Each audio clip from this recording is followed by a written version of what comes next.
The Cessna 182, usually a reliable workhorse of the skies, bucked violently as it plunged through the thick, rain-lashed clouds over the Cascade Mountains. Inside, Stephanie Carter, a woman whose name resonated with power in the boardrooms of Seattle, fought a losing battle with the controls. The air was a maelstrom of wind and water, the engine sputtering its last defiant coughs before an eerie silence descended, broken only by the shriek of the wind and the relentless drumming of rain against the fuselage. Stephanie, a woman in her late 30s, usually impeccably composed, felt a primal fear grip her as the ground rushed up to meet them. She braced, a futile act, as the world exploded into a symphony of tearing metal and splintering wood. The last thing she remembered was a searing pain in her left leg and a cold, wet impact of earth against her cheek. Hours later, or perhaps only minutes, time was a meaningless concept in the fog of pain and shock. She awoke to the incessant drip of water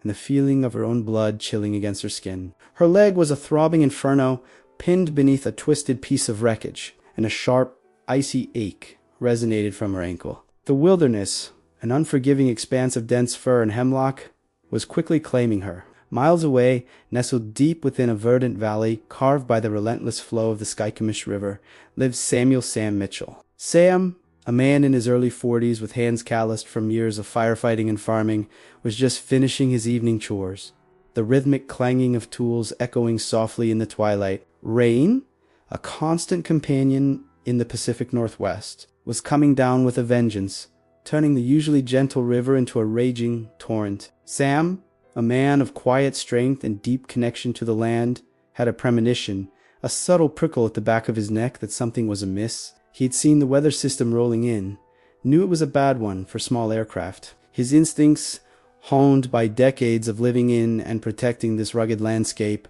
urged him to check the upper ridges. Grabbing his well-worn emergency pack, a headlamp, and his loyal border collie, Sam headed out into the deepening gloom, his powerful legs effortlessly navigating the treacherous, rain-slicked trails. The forest was alive with the roar of the storm, the scent of damp earth and pine needles filling the air. Biot, usually eager, stayed close, sensing the unusual gravity of Sam's mission. They pushed upwards for a grueling 3 hours, the beam of Sam's headlamp cutting through the impenetrable darkness, until a faint glint of something metallic caught his eye. It was the crumpled tail section of a small plane, half buried in a recent mudslide. His heart quickened. As he approached the wreckage, the scene was one of utter devastation. The small plane was a mangled mess of aluminum and fiberglass, trees ripped from their roots by the impact. Then he saw her, crumpled amidst the debris, her elegant business attire torn and stained with blood. Stephanie, unconscious, her face pale against the dark earth, was clearly in critical condition. Sam, drawn on his extensive training as a wildland firefighter and certified EMT, moved with practiced efficiency. He assessed her injuries. A deep, ragged laceration on her left calf, her ankle visibly distorted, and a rapid, shallow pulse. The rain continued its relentless assault, threatening to cause hypothermia. He carefully extricated her from the wreckage, murmuring reassurances, even though she was unconscious, his strong hands surprisingly gentle. He cleaned the gaping wound as best he could with antiseptic wipes from his pack, fashioning a makeshift splint for her ankle from a fallen branch and some medical tape. Her designer watch, a glint of gold amidst the grime, briefly caught his eye, but he dismissed it. His focus was entirely on saving her. He wrapped her in his emergency blanket, noting the shivering that had begun to rack her slender frame. The cold was a serious threat. There was no cell service this deep in the mountains, and even if there were, getting emergency services up here in this weather would be a miracle. His cabin, a solid, insulated haven, was their only hope. He hoisted her gently into his arms, noting how impossibly light she felt despite her height. The 2-mile journey back to his cabin was an arduous test of endurance. Sam moved carefully, each step calculated to minimize Stephanie's pain, the weight of her unconscious body, a secondary concern to her survival. Boa trotted ahead, occasionally looking back, as if guiding them through the tempest. Finally, the warm glow of his cabin's windows pierced the gloom, a beacon of hope in the heart of the storm. Inside, the cabin was rustic, but meticulously clean, filled with the comforting scent of wood smoke and pine. A roaring fire and the stone hearth cast dancing shadows across the room, chasing away the chill. Sam laid Stephanie gently on his narrow cot, stripping off her wet, ruined clothes and replacing them with a pair of his own clean, oversized flannel pajamas. He re-examined her injuries, his brow furrowed with concern. The calf wound was deep, but he'd managed to stop the bleeding. The ankle, however, was clearly broken. He fashioned a more stable splint from some scraps of wood and padding, his movements precise and confident. He gave her some pain medication from his limited supply and forced her to drink some warm herbal tea. When she finally stirred, her eyes fluttering open, they were a hazy, disoriented blue. She whispered, her voice hoarse. Sam, perched on a stool beside the cot, offered a reassuring smile. "You're safe now. My name's Sam.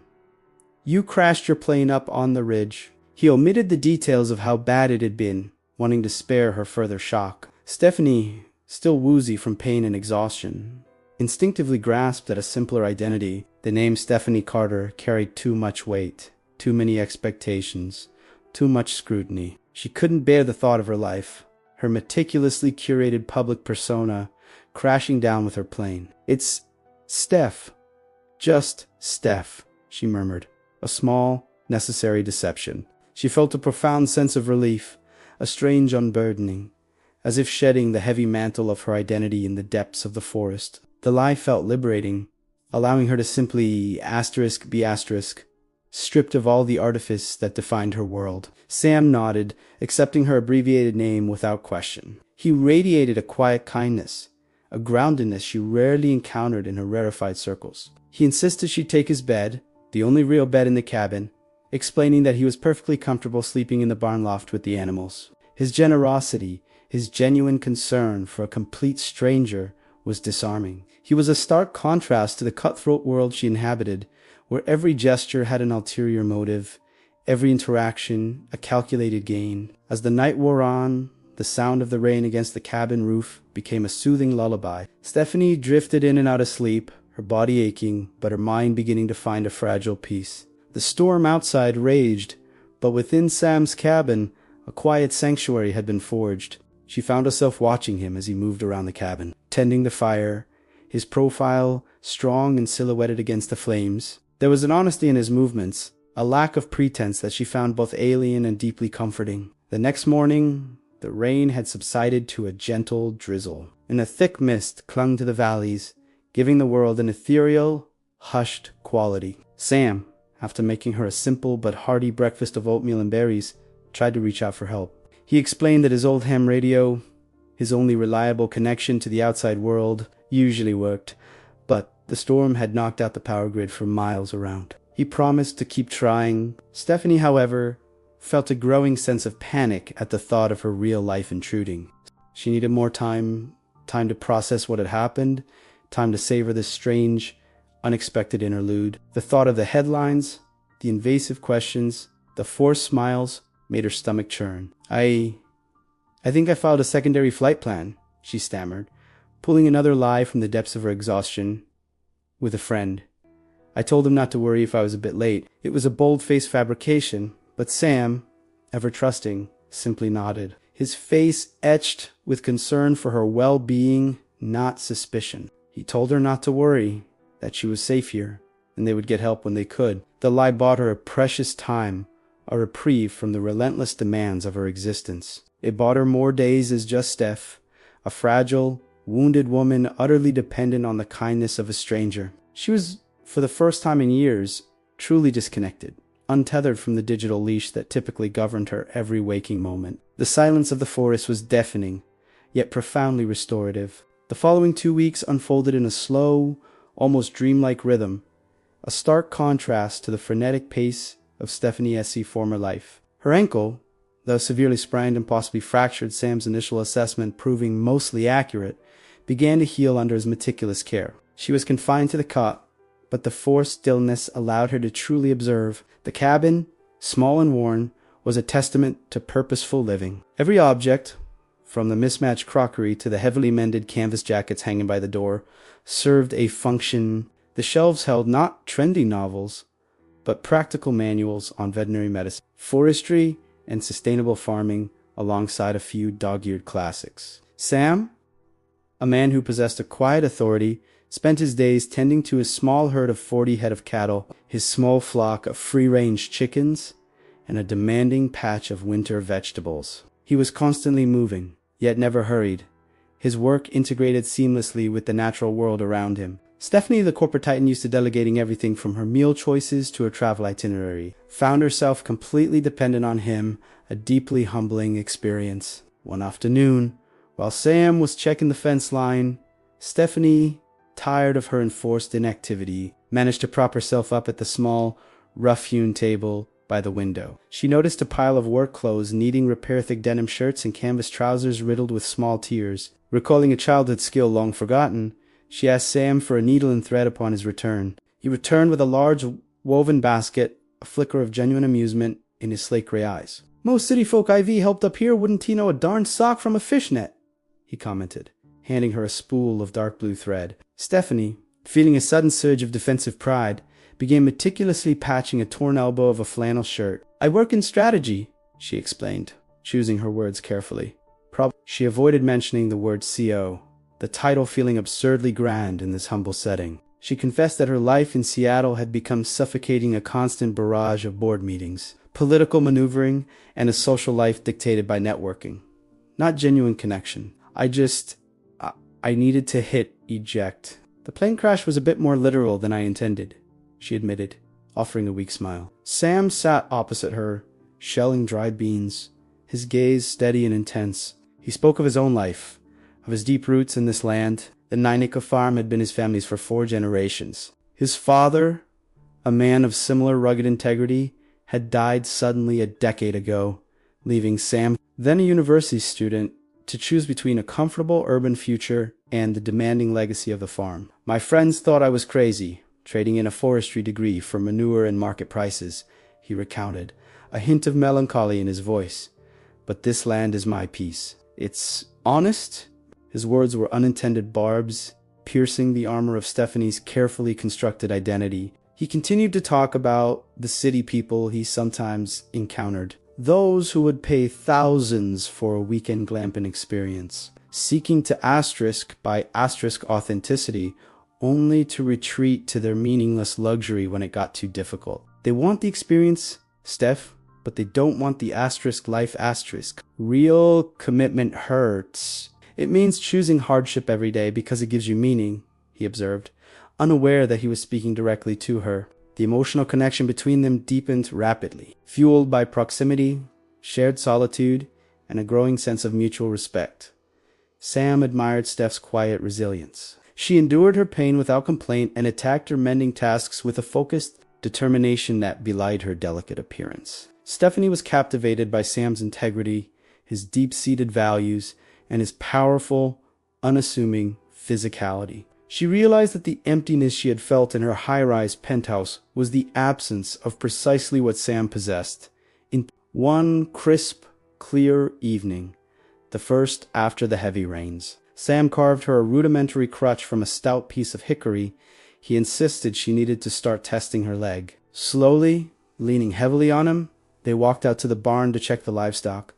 The air was clean, smelling of hay and damp soil. As they stood shoulder to shoulder, watching the cattle chew their cud contentedly, a distant rumble of thunder echoed off the peaks. A fast-moving storm was approaching. Sam guided her quickly into the sheltered barn entrance just as the first heavy drops began to fall. The interior of the barn, vast and fragrant with hay, felt suddenly intimate. The storm raged outside, enclosing them in a pocket of stillness. Stephanie leaned her head against his shoulder, her breath catching in her throat. "Thank you, Sam," she murmured, the words heavy with sincerity. He asked, his voice low and rich, his heart thrumming steadily against her ear. "For not judging me? For letting me just be messy and broken?" She reached up, almost involuntarily, and touched his jaw, rough with a day's growth of beard, warm beneath her fingers. His eyes, the color of wet river slate, darkened instantly. The air thickened with palpable tension, the weeks of suppressed attraction and forced closeness reaching a breaking point. Sam leaned in, the world shrinking to the space between them, and Stephanie closed her eyes, ready for the inevitable, desired culmination of their shared experience. But Sam stopped, his breath ragged against her forehead. He took her hand, lowering it gently, respectfully. "Steph, stop," he said, his voice strained. "I'm falling for you, Hardin. And I can't. Not until you tell me you're staying." His honesty was devastating, a reflection of the uncompromising nature of his existence. He took a slow step back, creating a necessary, painful distance between them. "You're going back to Seattle, to that life, that job, your world. And I'm staying right here. This is my place. I need to know you can truly commit to this life, to asterisk me asterisk, before I let this go any further." Stephanie felt the familiar conflict here at her, the billions, the reputation, the board, the employees all arrayed against this man, this land, this impossible, authentic love. She hesitated, the words of commitment dying on her lips. He read the conflict in her eyes, the moments stretched thin with unspoken truths. "That's what I thought," he said, his voice laced with sadness but firm resolve. "So don't say anything yet. Just think."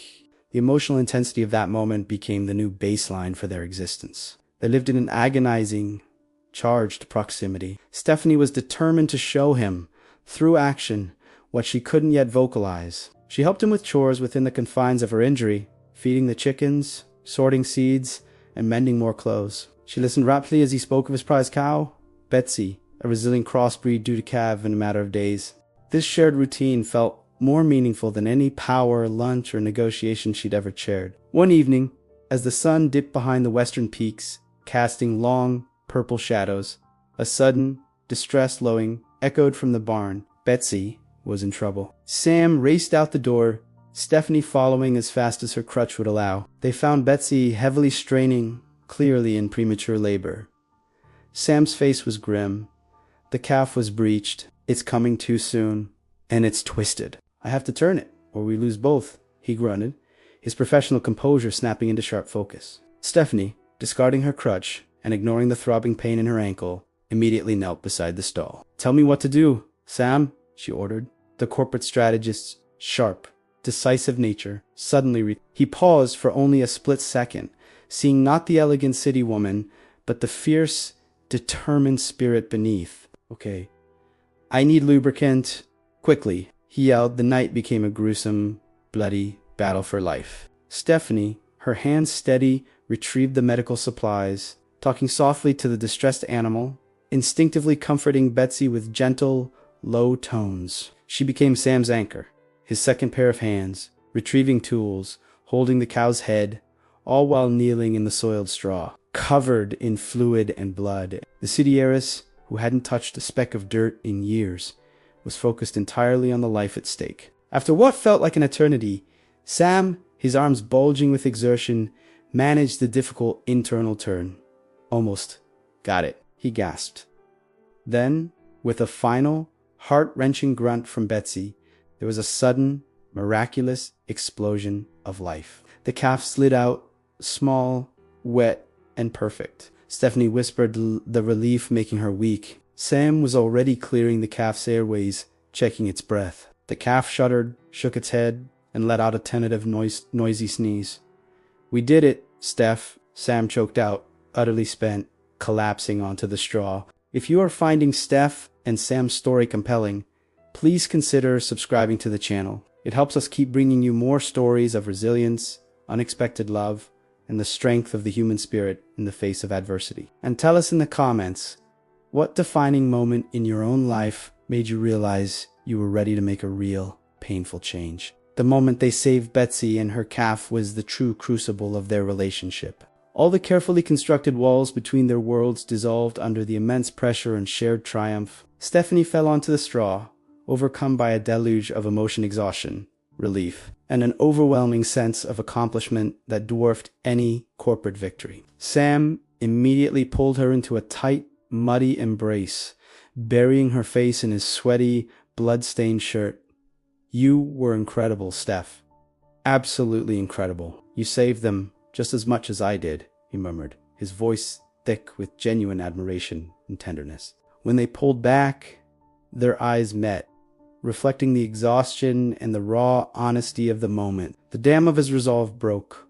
He didn't ask, he didn't hesitate, he simply covered the remaining distance, and finally kissed her. It was not a gentle, questioning kiss, but a deep, consuming claiming, born of shared risk and weeks of agonizing emotional restraint. It tasted of salt, sweat, earth, and profound relief, a validation that transcended words. When they eventually broke apart, breathless, Sam rested his forehead against hers, his breathing still ragged. "I'm falling, and I'm not stopping now," he whispered, his eyes searching hers, demanding her truth. Stephanie squeezed her eyes shut, tears of pure, unadulterated happiness pricking the corners. "I love you too, Sam.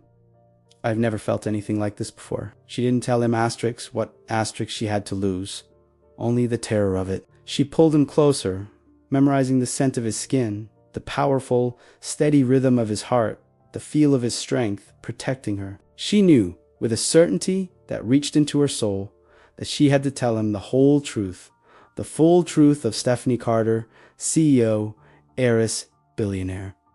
But not yet. Not while they still had this fragile, perfect bubble. The next morning, the sun rose fully, drying the mud from the roads. Sam, inspecting the dirt track that led down to the main road, returned with a somber expression. "The roads are clear enough. I can take you into town tomorrow morning." His words were kind, practical, and utterly devastating. The bubble had burst. The 2 days stretched before them, a final, agonizing reprieve. That evening, Stephanie finally found the courage. They sat by the hearth, the fire crackling softly, the sounds of the night filtering in through the walls. "Sam," she began, her voice trembling despite her best efforts at corporate composure, "there's something I need to tell you." She took a deep breath and let the truth cascade out, starting with her full name, Stephanie Carter, moving to the William Sterling Hotel Group. The billions, the ex. Fiancé was merely a strategic alliance, and the fake flight plan. She laid it all out of the way, the lies, the sheer audacity of her deceit. Sam listened, his face impassive, his slate eyes fixed on the flames. The silence that followed her confession was heavier than the weight of her billions. When he finally spoke, his voice was dangerously quiet. "So, Steph isn't just a simple name, it's an erasure, a deliberate, temporary omission of the truth." The unfairness of his words stung, but she knew he had every right to feel betrayed. "No, Sam, I fled my life. Yes. But I didn't play asterisk here. I fell in love with this place. And with you. I earned my stay, didn't I? I was in that barn, covered in blood, fighting for Betsy and her calf, not for a photo op." He finally looked at her, the hurt in his eyes visible, but a flicker of his earlier admiration remained. "I know it was real, Steph. And that's what makes the lie so much worse. You stole my trust under false pretenses. You didn't need me to save asterisk. You could have called in a private helicopter and been gone the next day." The final confrontation was agonizing, stripping away all the romance and leaving only the harsh core of truth. He didn't demand an immediate decision about her life, but he made his position clear. He didn't need her money, her connections, or her corporate life. He needed her honesty and her commitment to him, not a temporary escape. The next morning, they drove in silence to the nearest small town. After getting her ankle professionally treated and splinted, Stephanie found herself standing at a public phone booth, the receiver heavy in her hand, the eyes of the small community staring at Sam's muddy truck. She dialed the number of her chief operating officer, preparing to drop the corporate bomb. But when her crew answered, Stephanie didn't arrange a high-end rescue. She arranged for her company S Corporate Foundation to donate significant funds to Sam S local wildland firefighting unit and community farm co. She then informed her crew that she was taking an extended, open-ended sabbatical, effective immediately. She would run the company remotely or not at all. She was choosing the life, not the experience. She walked back to Sam, who was leaning against his old truck, his posture guarded. "I told them I'm not coming back yet," she said simply. "I chose you." Sam's expression soft, the hard lines of suspicion easing into an uncertain hope. "It's a long road, Steph. I don't forgive Iseli." She nodded, understanding that this new beginning would be harder than any lie. As they drove back up the mountain, Stephanie knew the real work had just begun. Building a love on a foundation of hard-earned trust and a profound lesson. Learn that true peace is not found in fleeing who you are, but in confronting it. and choosing what truly matters.